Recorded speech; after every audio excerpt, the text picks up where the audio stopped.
बहुत समय पहले की बात है। पुराने चीन के नॉर्थ में 3 लाफिंग मॉन्क्स रहते थे।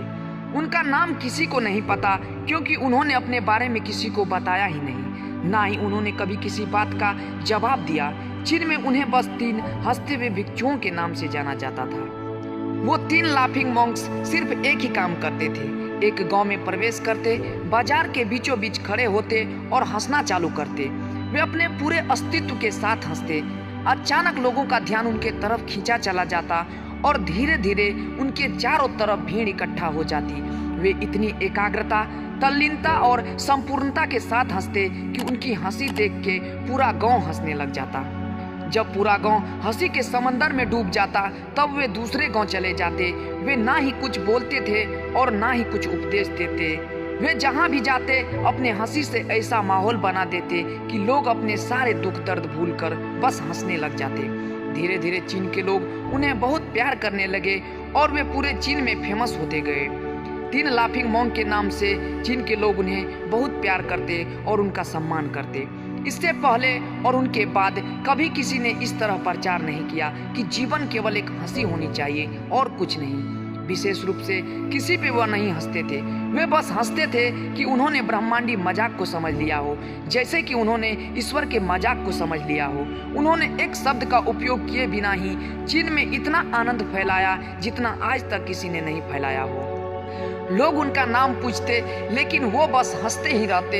इस प्रकार उसका नाम 3 हंसते हुए भिक्षु बन गया। पूरे चीन में घूम घूम के लोगों को हंसाते हुए समय के साथ वे तीनों मॉन्क बूढ़े हो गए। और एक रात की बात है, जब वह किसी गांव में ठहरे थे तो उन तीनों में से एक भिक्षु की मौत हो गई। पूरा गांव स्तब्ध हो गया। पूरा गांव बहुत ज्यादा उम्मीद कर रहा था, क्योंकि उन्हें लगा था कि जब उन तीनों में से एक की मृत्यु होगी तो बाकी 2 जरूर रोएंगे। ये देखने लायक होगा, क्योंकि किसी ने भी उनको रोते हुए कभी नहीं देखा था।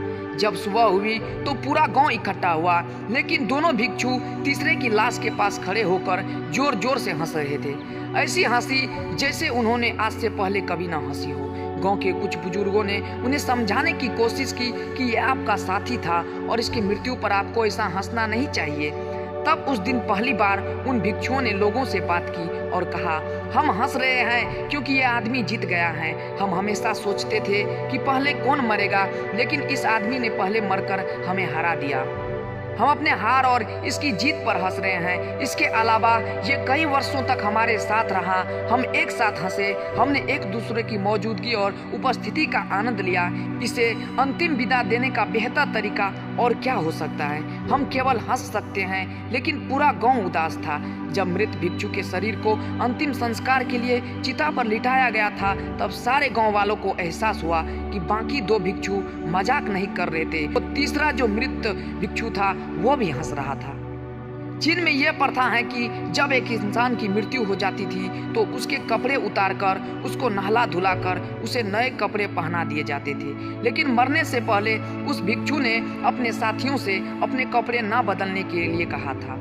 उसने कहा था कि मुझे स्नान मत करवाना, क्योंकि मैं कभी अशुद्ध हुआ ही नहीं। मेरे जीवन में इतनी हंसी आई कि कोई अशुद्धता जमा ही नहीं हो सकती। मैंने कोई धूल जमा ही नहीं की, क्योंकि हंसी हमेशा ताजा होती है। इसलिए मुझे नहलाकर मेरे कपड़े ना बदलना। जब उस तीसरे भिक्षु के शरीर को आग लगाई गई तो गांव वालों को पता चला कि उस भिक्षु ने मरने से पहले अपने कपड़ों में कुछ पुराने चीनी पटाखे को छुपा रखा था, जो आग लगने के बाद फटकर आसमान में रंग बिरंगी कलरों में फैल गए। और ये देखकर पूरा गांव फिर एक बार जोर जोर से हंसने लगा। वो इस तरह उस 3 लाफिंग मॉन्क में से वो तीसरा मॉन्क मरने के बाद भी गांव वालों को हंसा कर गया। और ये देखकर बाकी 2 भिक्षुओं ने कहा, चालाक आदमी, तुम मर चुके हो, लेकिन तुमने हमें एक बार फिर हरा दिया। तुम्हारे द्वारा गांव वालों के चेहरे पर पैदा की गई ये हंसी आखिरी हंसी थी। दोस्तों, यह कहानी कैसी लगी हमें कमेंट के जरिए जरूर बताएं। Thanks, God bless you all. बहुत समय पहले की बात है। पुराने चीन के नॉर्थ में 3 लाफिंग मॉन्क्स रहते थे। उनका नाम किसी को नहीं पता, क्योंकि उन्होंने अपने बारे में किसी को बताया ही नहीं, ना ही उन्होंने कभी किसी बात का जवाब दिया। चीन में उन्हें बस 3